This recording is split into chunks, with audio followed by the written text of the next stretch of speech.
It says that you have to allow me to turn the camera on. So sorry, I'll do it right now. No problem.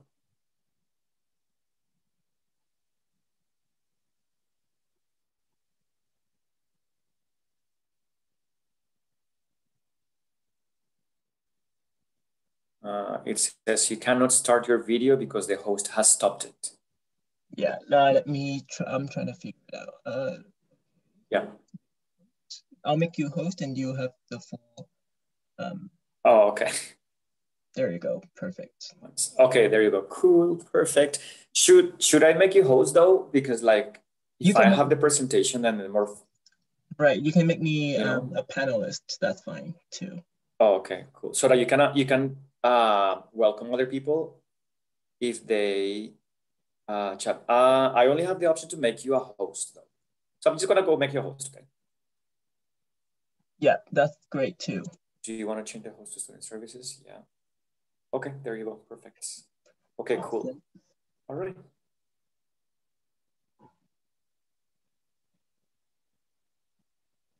And have you admitted the two people waiting? Not yet. I mean, we can just start and then because this webinar is going to be recorded and that people can always, watch it again whenever they want. Okay. Oh, so you want me to go ahead and start? Yeah, we can start. Oh, now. Okay. Would it be nice if like the two attendees like watch it live? Say that one more time. Would it be nice if the two attendees watch it live? Yes, but we're not gonna wait for any longer because it's been 5 minutes. Yeah, okay, cool. All right, so let me then just like share my screen here. Can you see it? Can you see the screen? Yes, I can see a screen now. Okay, perfect. All right, so I'm gonna get started.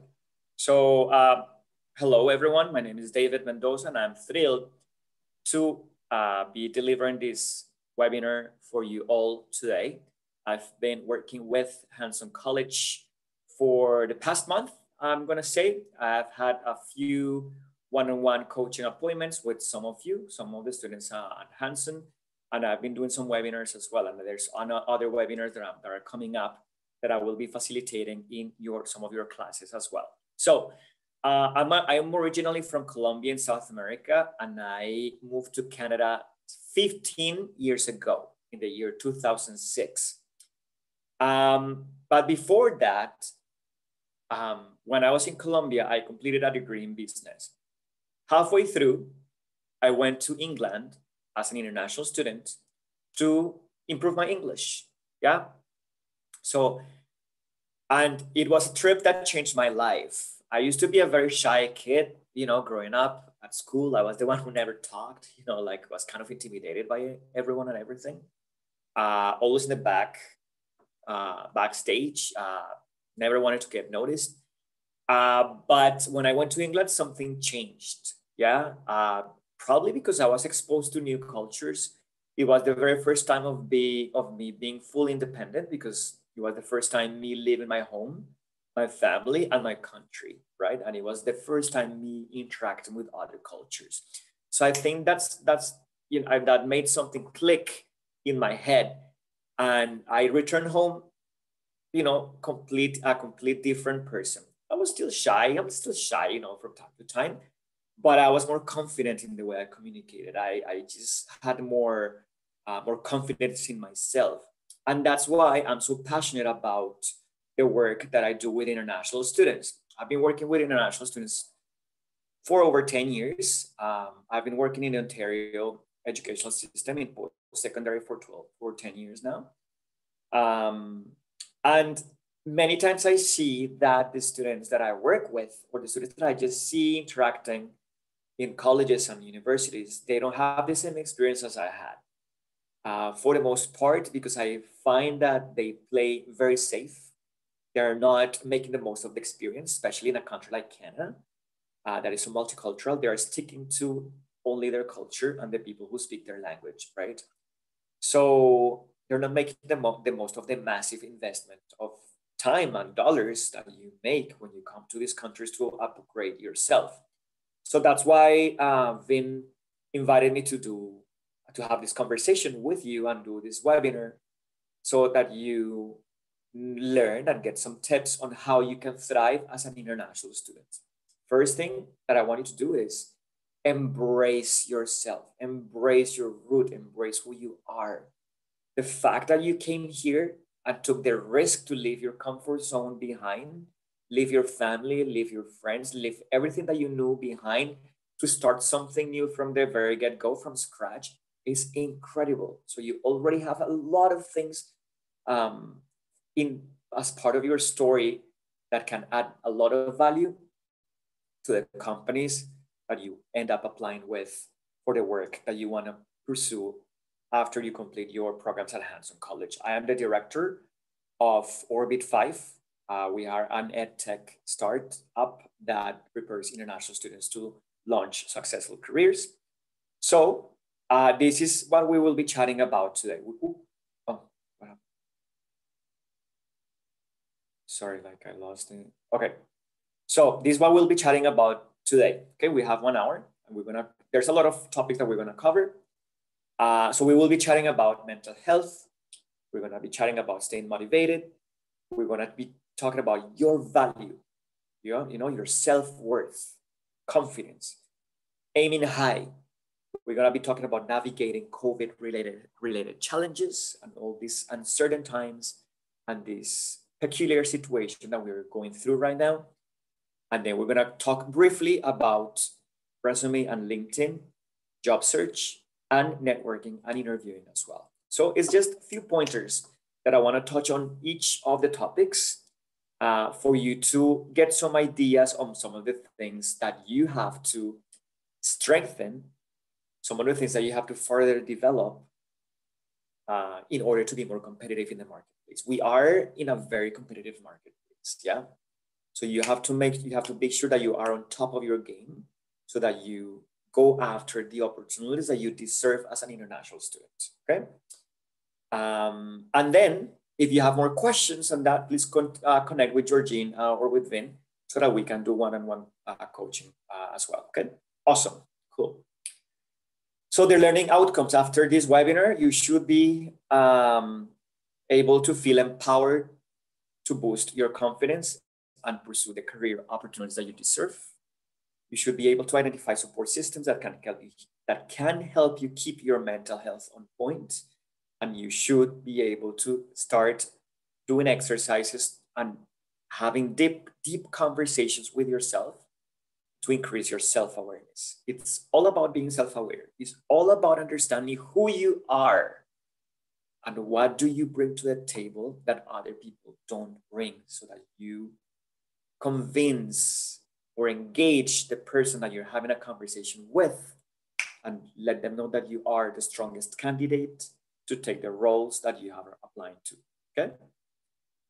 Okay, I thought we were gonna have a live audience, so I prepared an icebreaker, but it's an exercise that still, if you watch this recording afterwards, is a question that I would like you to ask yourself. If you could be part of the animal kingdom, which animal would you be and why? Okay, I'm asking you this question because nowadays in modern times, some companies are throwing questions that are different from the typical, tell me about yourself, what are your weaknesses, what are your strengths, tell me about a time where you dealt with a difficult customer. They're throwing other questions to see how you react, to see how you can connect that with the roles that you are applying to. So the most important word in the work that we will be doing together for your career development, the most important word and the word that you have to ingrain in your mind is strategy. Strategy. So every answer that you provide when you talk to an employer at an interview, or when you are going to a networking event, etc., you need to have in mind that all your answers have to be strategic. So if you could be part of the animal kingdom, which animal would you be and why? Okay.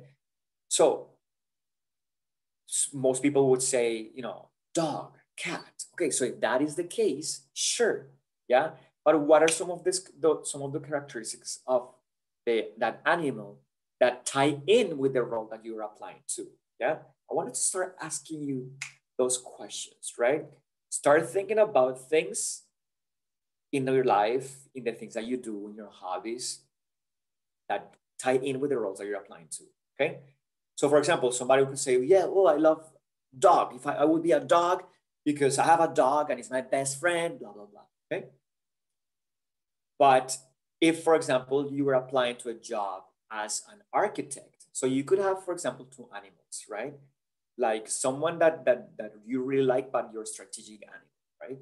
So for example, say that you are applying to an architecture company. So you could say that your animal would be the beaver because they build, they construct, they are architects within nature, and you would be able to translate those skills, and you relate to those skills because you have them too, and you love building stuff, you love designing, you love creating solutions and stuff. Okay, so think about that. Okay, different questions that are not part of the ordinary questionnaires that they always ask you. So what would be an animal that you would relate to, right? If they ask you this in an interview, what would you answer?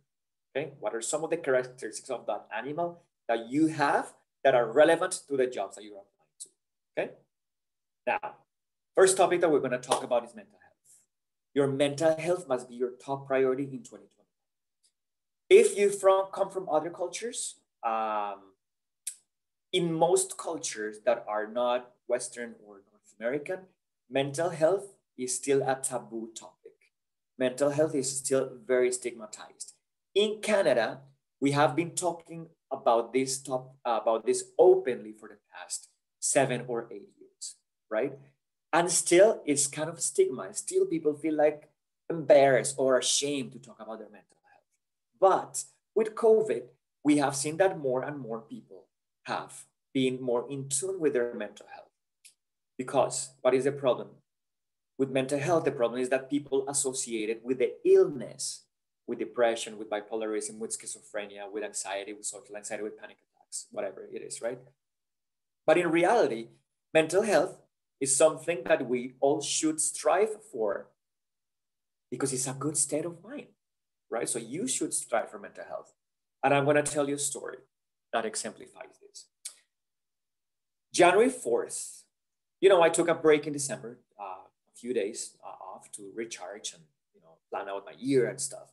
January 4th, I got up with a massive migraine, like a headache that I felt my head was exploding, right? I never felt anything like that before, right? And that impacted me emotionally, like big time, big time. I didn't want to do anything other than sleeping, okay? So then it lasted like for 2 or 3 days that I was like not able to do anything or concentrate or anything. And it's terrible because really it impacted me emotionally more than physically. It is emotionally because you don't want to do anything. You are feeling bummed down. You're feeling down. You don't want to talk to anyone, right? You feel like you are alone in this situation. Yeah. So when I started feeling better, I thought, okay, I'm going to define one word for my year. What is the most important word for me, my year? And I wrote health, right? And my top priority for 2021 is going to be my mental health.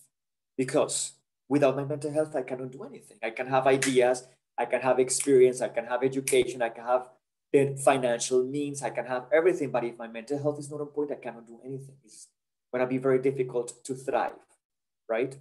So make your mental health your top priority. Okay. So sometimes it's hard. Sometimes it's hard to talk about these things because you have to be, you have to put yourself in a vulnerable situation. But a lot of international students are being deeply affected by COVID because you are thinking about your family back home. Yeah. My family is not here. What if they get COVID? Or what if I get COVID and I'm here and my family is not here to support me?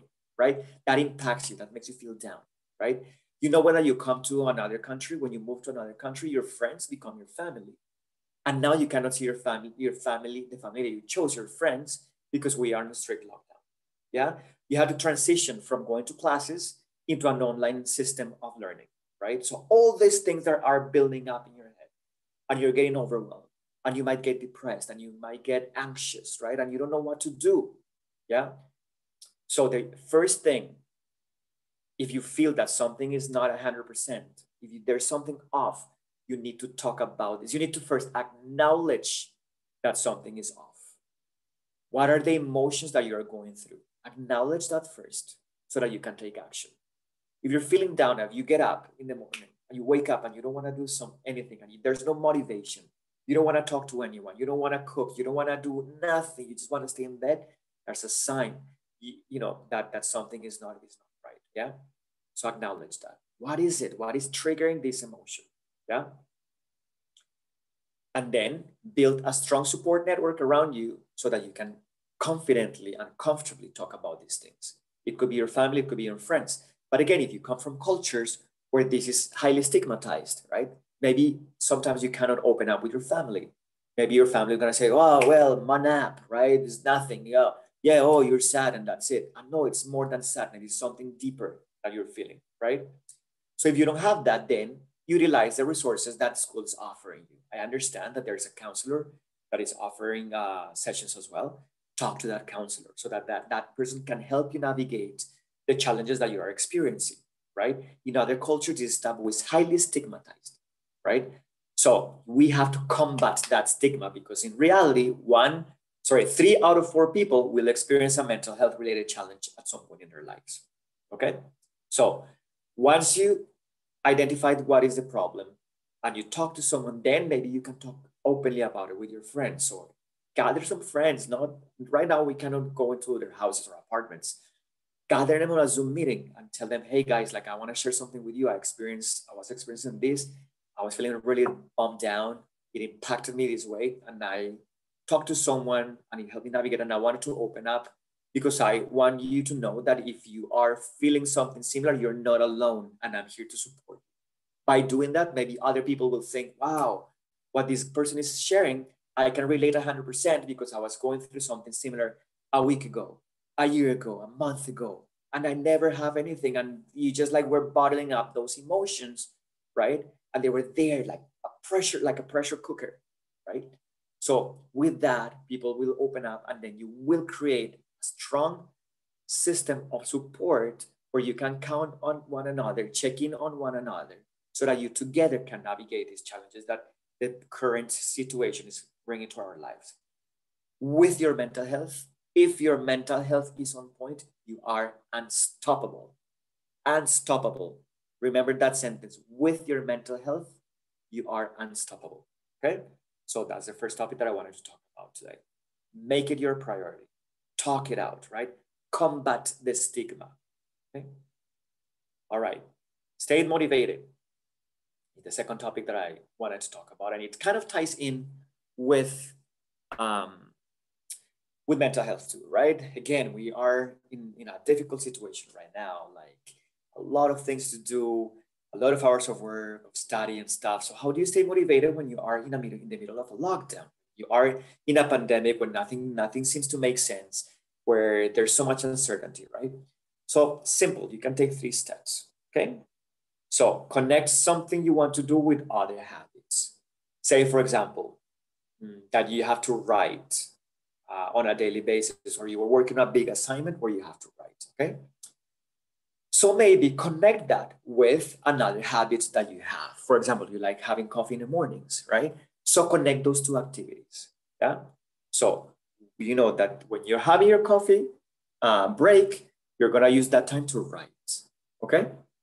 And see if that works out, right?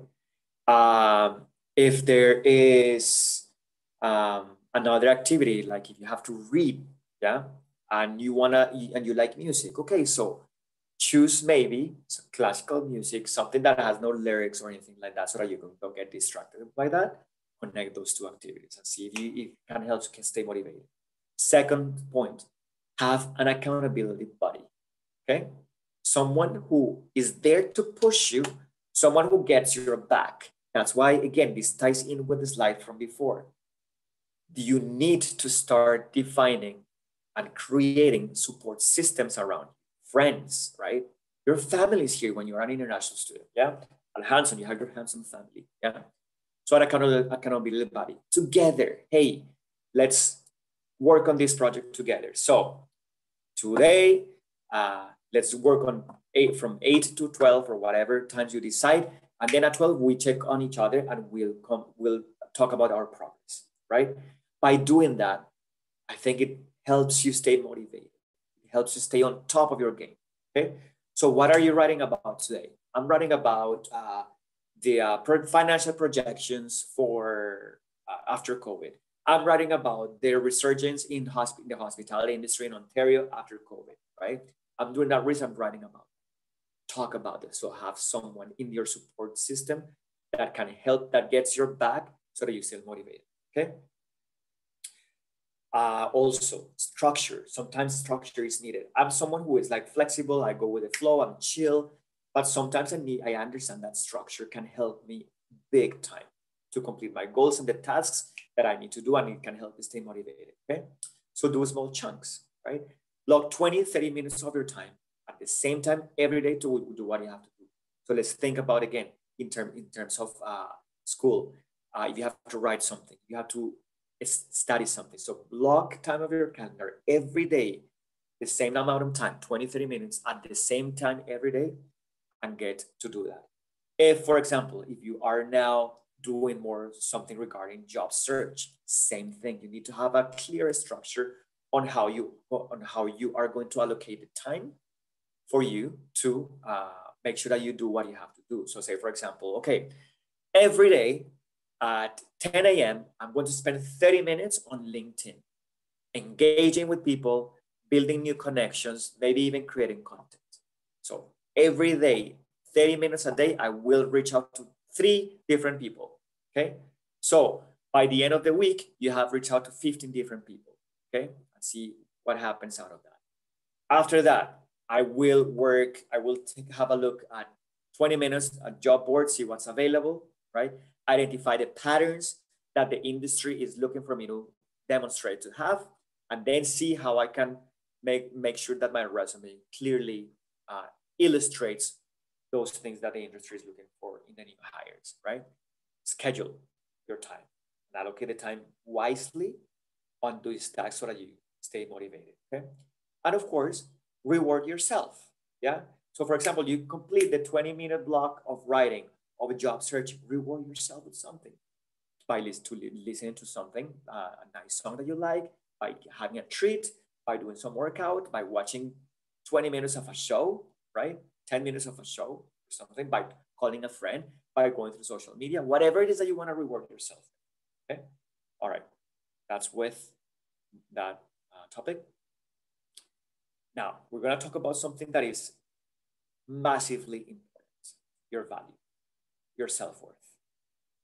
Your self-worth is everything. And then again, why is this important? Because what happens a lot, and I see this time and time again, is that there are many international students who for some reason, feel inferior to other people, to local students, to local folks, to people who are interviewing them, for people who maybe can help them expedite their work prospects. Somehow they feel inferior. Why? Because they have an accent.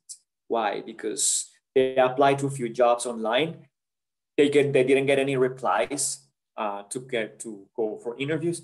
So they feel defeated, right? Defeated. They feel they have no value. They start doubting their abilities. They start doubting their experience and skills that they built back home, right? And when your confidence drops to the floor, you don't see your self-worth, and it's impossible for you to articulate your value when you go out there and talk to someone that can, again, expedite your work prospects, right? So you need to embrace yourself. You need to think about the massive advantage that actually it is to be an international student. And I'm going to give you one simple example.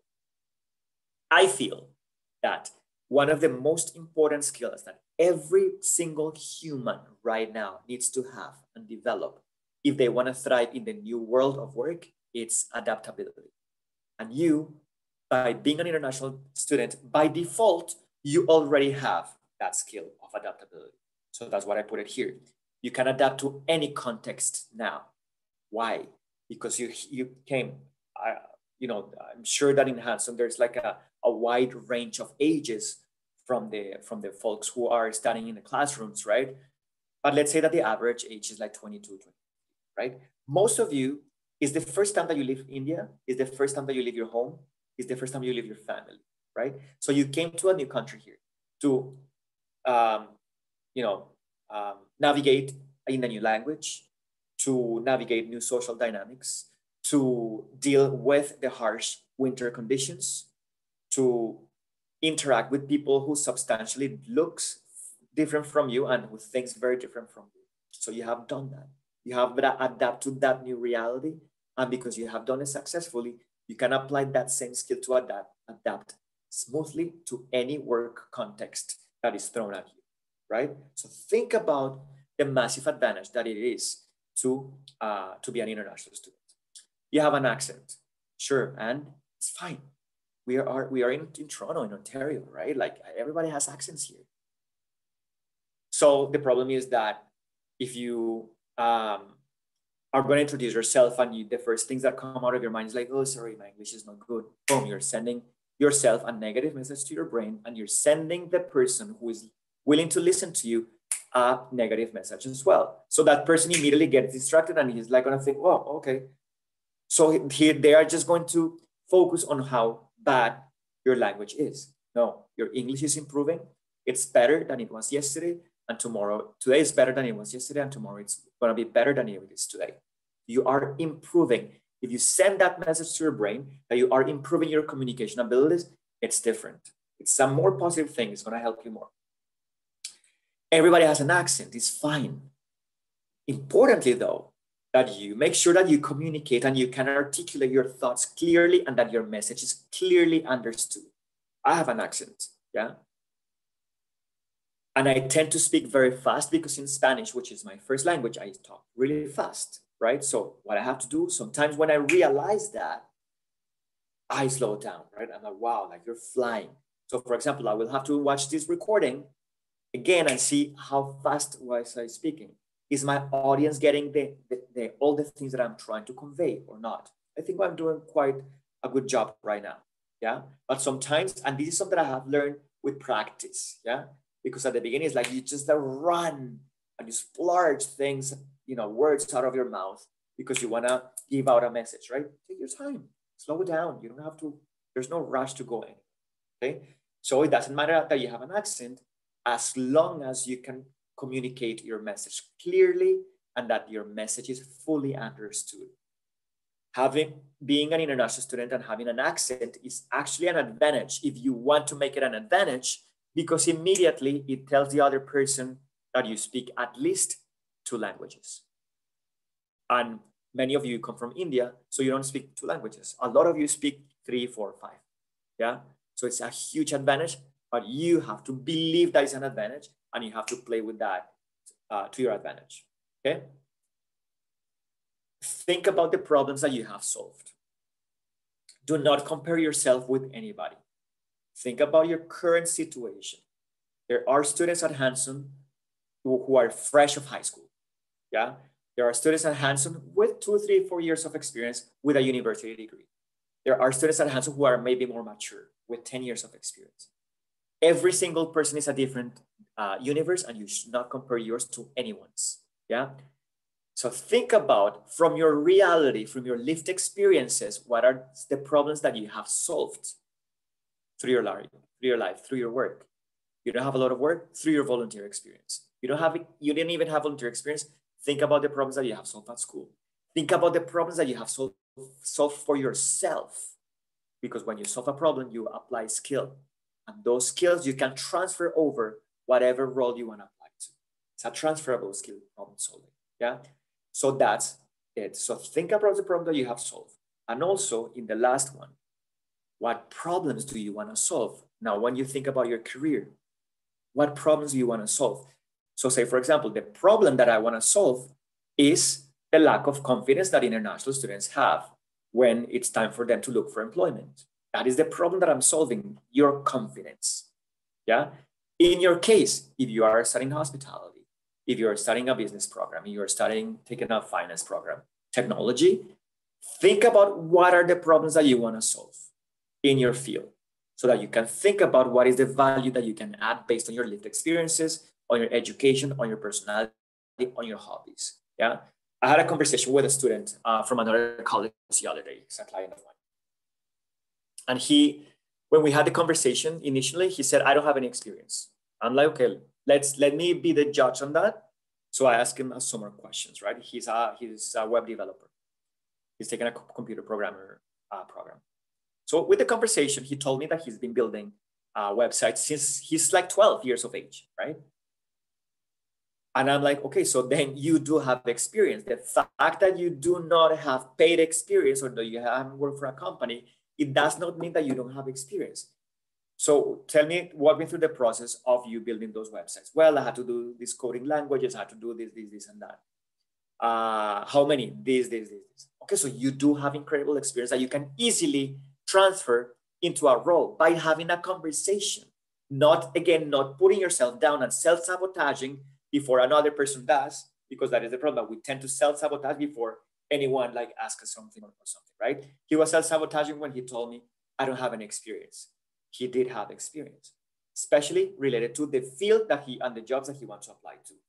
Who do you think they prefer? Someone who's been building websites for 10 years by themselves, acquiring the skill by himself, etc. Or someone who maybe go to school and has the best grades, but has zero practical experience. He's gonna get the job. He's ready to hit the ground running. Yeah. So it's that. Think about that stuff. Okay? The things that you have done and what are the problems that you want to solve for the companies that you work for. Okay. You grew up, all of you, in a volatile environment and you thrive. And you completed your school, some of you your university, some of you built some work experience. You did well. So why wouldn't you do well here in Canada, where we have a more stable environment? Things are easier politically, economically, civically, right? So why wouldn't you do well here, right? It's all here and here. If you really want to do well, it's all about your self-worth. How much love you have for yourself. How much do you believe that you're awesome? Yeah. How much do you believe that the training that you've done, the interest that you have developed, the skills that you have built, not only through work and school, but through life, are equipping you well to pursue the career paths that you desire and deserve. Think about it. You're full of worth. You are awesome. You're here. You took that first step of coming to be here in a different country in times of COVID with your family abroad. That's huge. You have a lot of value to offer. Okay. So that's with that. Just mindful of the time. Aim high. Aim high. You're awesome and your potential is uncapped, but you have to believe it. Yeah. So instead, I understand that we need survival jobs from time to time, but the problem is when the survival job becomes the only thing in your life, is the only constant in your life, and you can never evolve from the survival job. So, okay, so you are new to Canada, you started working at Tim Hortons, beautiful, perfect. You graduated. Are you still working at Tim Hortons? Why? You should aim higher than that. You should utilize that experience, right? And those skills that you develop at Tim Hortons, time management, working under pressure, customer service, and see how you can incorporate them in your new role, the new roles that you're applying to. Yeah. You should aim high. You should not be applying to random jobs just because we are in times of COVID. Again, right? So if you apply to random jobs that you're not really interested in, you get out here, you're like, well, sure, yeah, I'm gonna get this job because I need a job. But you're gonna go to work not with the best energy, not with the best demeanor, not with the best attitude, right? So make sure that you target companies and roles that are aligned with your interests, with your values, and with the skill set that you have been developing for yourself, right? It has to be, again, a strategic, targeted search, yeah? So that you avoid applying to 100 jobs and then you don't have no idea where you even apply. It has to be targeted and strategically. Aim high. This country needs you. It's a massive country with a lot of land, yeah? This country needs you. This country needs you. You have to understand that, okay? But you have to believe it first. And you have to show other people, you need me. You need me here because I bring this to the table and nobody else bring, because they have not lived the same experiences that I have. So aim high. You deserve greatness. You are getting trained and support from great people at Hanson. So you have not only rely on them, but also do internal work so that you can expedite your prospects and land opportunities that delight. Okay. Navigating COVID. Again, this ties in with the conversation we've had about mental health, lack of opportunities, all that stuff. So a few things that you can do to navigate these challenging times. Community, build community, okay? Find extracurricular activities maybe that you can be part of, so that you are part of a community and you feel that you belong somewhere that is out of the scope of work and school, right? Empathy, another skill that is very important to have right now in times of COVID, that is going to be sought after by companies and managers, is empathy. Because this is the only thing in modern history, right, that has impacted every single human being on the planet. Yeah. Because, for example, sometimes if it's, remember that the how do you say that? The tidal wave in Thailand years ago. Remember that? Yeah. Okay, it happened there, but it didn't impact much Canada or Colombia or Brazil, right? But this COVID thing has impacted every single country and every single person in the world. Okay, so you need to be empathetic because everybody is being impacted by that. So how can you relate to that person's struggle? How are they doing? How can you check in on them to make sure that they're well? Okay, side projects or a side hustle. Think about a side project that you would like to develop right now, while you have time at home, that can help you stay occupied, mentally stimulated, and most importantly, that can help you hone skills that you can use at a job interview, telling them, by doing this project, I learned this, and that. So for example, I don't know, creating websites, yeah? Have a student who is studying finances and he's doing the taxes for his friends, yeah?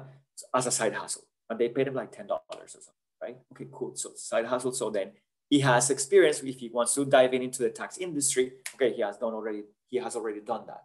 So he's more prepared, right? Think about, for example, when you interact with other people at school, start paying attention deeply to their interests. What are they into? And if those interests align with yours, think about it, a project that you both can put together to stay occupied and also to make an impact on society right now, okay? For example, I'm gonna give you an example that a guest speaker in one of my webinars shared with me the other day. So she used to be a Spanish teacher, right? But she wanted to transition into SEO. So she's like, okay, I'm a Spanish teacher. Who is gonna hire me for an SEO position? So I need to take the wheel behind my destiny and start getting experience and building a portfolio to showcase that I know how to do this, okay? So she's starting, studying about SEO, Google Analytics, data analytics, okay, many things, right? So she started offering her services for people in her site, in her surroundings, right? So for example, she went to a dentist and she asked the dentist, hey, how are you doing with your website and stuff? Well, we have a website, but we don't know, we never track that. And she offered, okay, so what if I take over that and I help you with SEO to improve your rankings, yeah? For free, you don't have to pay me anything. Boom, yeah, for sure, absolutely, yeah. So then she has a piece for her new portfolio. And if she gets result, that person from the company, she's gonna write a beautiful testimonial proof that she can have this, that she has the skills, that she can do the job. So she did that, building skill for herself and experience so that she could transition effectively into the world of SEO. And now she's an incredible, like a force to be reckoned with, okay? I cannot stress the next point enough. Use the resources available at school. It's paramount, yeah? Everybody should be booking appointments with the immigration person, with the counseling person, and with me, the career coach. Everyone. What else is available at Hanson? I'm not sure about the other services, but use them because they are there for you to use them. And their job, Georgine's job, Irina's job, Vince's job, their job is to help you succeed, to support you, to get your back. But if you don't reach out, if you don't get involved, it's going to be quite complicated. Yeah. And most importantly, to navigate COVID, check in on one another. Hey, Urvesh, how's it going? How are you doing today? I just wanted to check in on you, your text. Or you called Urshina, how are you doing today? I just, popped in my head today and I just thought to give you a call. I'm checking on my friends because it's dark today, it's cold and we're in COVID, right? So I just want to make sure that you're doing well. Checking on one another, okay? Okay, resume and LinkedIn. So you need to start developing that personal brand. And this ties in also with the value that we talked before, right? Show, don't tell. Don't tell me, I have proven experience in marketing, okay? And where is it, right? So instead of doing that, quantify your impact and use a little bit of storytelling if you can, especially for your LinkedIn. Storytelling is great because it's social media, is less rigid than a resume, right? For your resume, quantify your impact. So for example, think about this sentence. Imagine a resume, developed a marketing plan, developed a new marketing plan. That's it. Okay, is it giving you, how much information is that giving you to measure the success of that?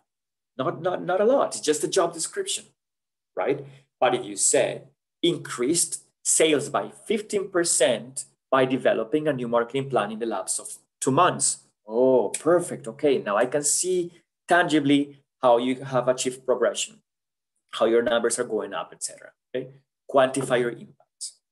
Storytelling, especially on LinkedIn, is very important. Yeah, people want to see, people want to know the individual behind the job application. People want to know the individual behind content creation and all that stuff. Storytelling is great to engage other people. Yeah, accomplishment statements with the example that I just gave you before, right? Where you mention actually something that resulted in something positive. Yeah. So, for example, instead of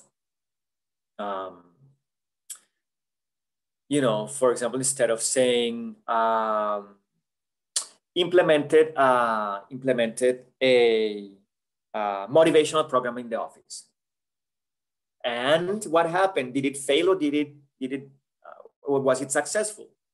The thing with the job description is that doesn't tell you if it failed or if you were successful, right? Whereas if you write an accomplishment statement that says increase team's morale significantly by putting together activities that help them feel more engaged, boom, there you go. I can have a more clear picture in your head. So those are accomplishment statements, okay? So instead of the job description, think about an accomplishment statement, okay? Engagement and content creation. When you are a job seeker and an international student, visibility is more important than ability, okay? And LinkedIn gives you a lot of tools and access for you to become visible and for people to know your story, right? So by engaging on someone's post, yeah, by engaging someone's content, you are not only helping that person promote their content because the algorithm spreads it out. So not only doing that, but you are gaining visibility. Say, for example, that you follow me on LinkedIn, right? Follow first without sending a connection request or something. And because I'm a content creator there, so you twice, 3 times a week, you leave a thoughtful note. I will start thinking, wow, so who is this Charlie person? Who's always giving me support? And who is this person? Yeah.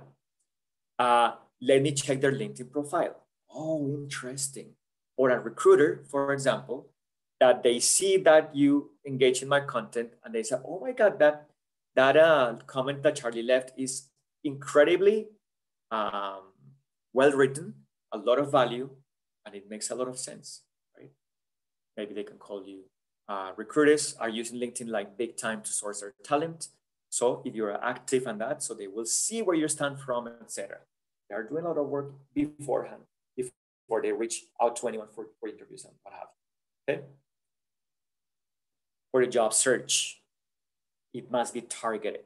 So like what I mentioned a few slides ago, it cannot be a spray and pray process. Spray and pray means that you apply to 200 resumes and you send them all out, right? 300, 400. And how many calls a month do you get from them? Probably one, if any. Some students don't get any. And it's not that your resume is bad, it's just it gets lost in the shuffle because there's so much out there, right? So do not apply randomly. I also want to emphasize this again. Do not apply randomly. Be strategic. Aim to get referrals that can, again, help you expedite your work prospects, okay? Very human work that we have to do. Networking plus interviewing, okay? Here's one thing that I've seen, especially from students from India, right? And I get these messages a lot on LinkedIn. Say that I never had an interaction with the person, never in my life. I don't know anything about them. But sometimes I get messages, hey, this is my resume. Share it with your network. Not even please, not even, hey, David, nothing, just like that. So impersonal, like, I'm like, wow, like, first of all, how am I going to refer or forward your resume to someone in my network if I don't know anything about you? Anything, right? So you should build that relationship with me. Tell me why, tell me what you like about my work and stuff. And they tell me, hey, David, do you know any recruiters or people that you can, forward my resume to? Sure, yeah, of course. Yeah, we will have the connection and stuff. Worst case scenario, well, no, but you should try here, and there. Okay? Build a relationship before you ask for a favor. In North America, it's imperative. In India, I understand that it's more flexible and people are more straightforward. People here are different. People here are like, oh, they want, that other approach, building relationships, okay? Be strategic again. Everything, the most important word for this webinar is strategy, and for your job search and career development in general. Be strategic. Why? How are you going to create your content? Who are you going to connect with? How are you going to conduct your job search, right? How are you going to answer to interview questions that you have practiced before and that are catered to the company that you are applying to, okay? Mentorship. So through networking, you can even land mentors that you didn't know existed or that you didn't know how, yeah? So people is like, well, it's so difficult to find it's difficult to find a mentor. I don't know what to tell them. I don't know what to offer them because I don't know my value. I don't have any value. Interestingly enough, you don't have to limit yourself just to professional interactions, right? So for example, say that you have an informational interview tomorrow, okay? Say that, for example, let me give more context. You are applying to jobs in banks, okay? So you connect with someone who works at TD Canada Trust, okay? So you're gonna get an overview of the industry, the work itself, the branch, etc. And at the end of the day, that, when you have, say that you connect with someone from the bank, right? That can give you that insight, yeah? And at the end, of course, you make notes of all the things that are giving you the advice, the tips, etc. Then when you follow up with the person a few weeks later, right? Say, for example, the person tells you, in order to be more competitive, you need to master Excel, pivot tables, yeah? And you don't know pivotal tables, right? So if you have access to LinkedIn Learning, I would do pivotal tables, Excel, and learn that, right? Or you start, you look for a YouTube channel, you talk to someone who's doing something like that for explanation. 2 weeks later, you follow up with that person. Hey, so-and-so, so I took the advice that you gave me, and look, I started working on my Excel skills, and now I have mastered the pivotal tables. This is what I can do. First, the person is going to feel very special because they're going to think, well, this person took my word, and it was not a waste of time. It really was a mentorship, right? So by doing that, you build mentorships without even realizing, by saying that. Also by adding value to their lives.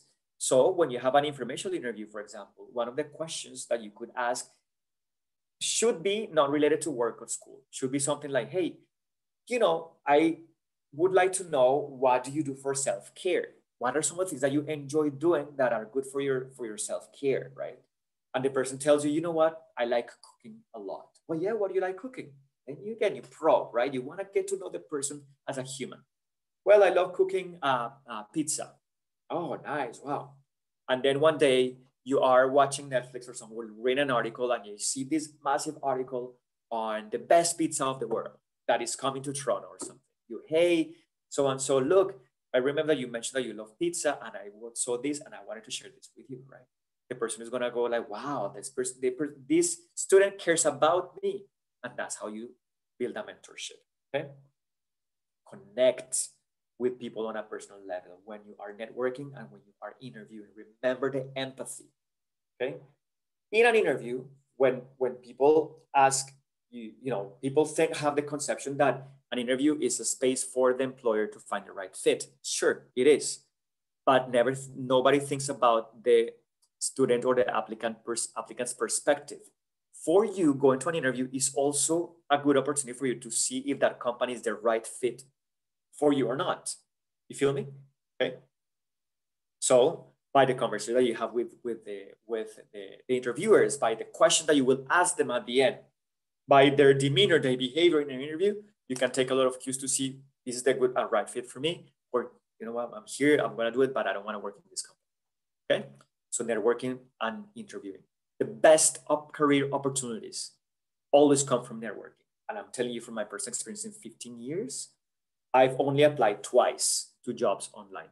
I mean, I applied, but I've only gotten 2 jobs online. But I applied on an insurance company in 2009. And my very first job after the first program, I took a job round at a private college as an international recruiter. I applied online. The rest, all my jobs, including my teaching position with George Brown College, my work with international students, even now here, this work that I'm doing with Hanson, you know what I'm doing is work with Hanson? Because in 2008, I worked at a private college, as I just mentioned, and my manager was Irina, who is your student services coordinator, director, right? And Irina and I got along really well, and we did great work together, and I stay in touch with her. Like from time to time, I would send her a message, hey, Irina, how's it going, blah, blah, blah. I went to visit Hanson like 2 years ago, right? And she sees that I'm very active on LinkedIn and helping international students and building a global community and doing this, and that. So Irina told Georgine, hey, I have the person, the career coach that we're looking for. I have a conversation with him and see if he's interested. And here I am because of that connection.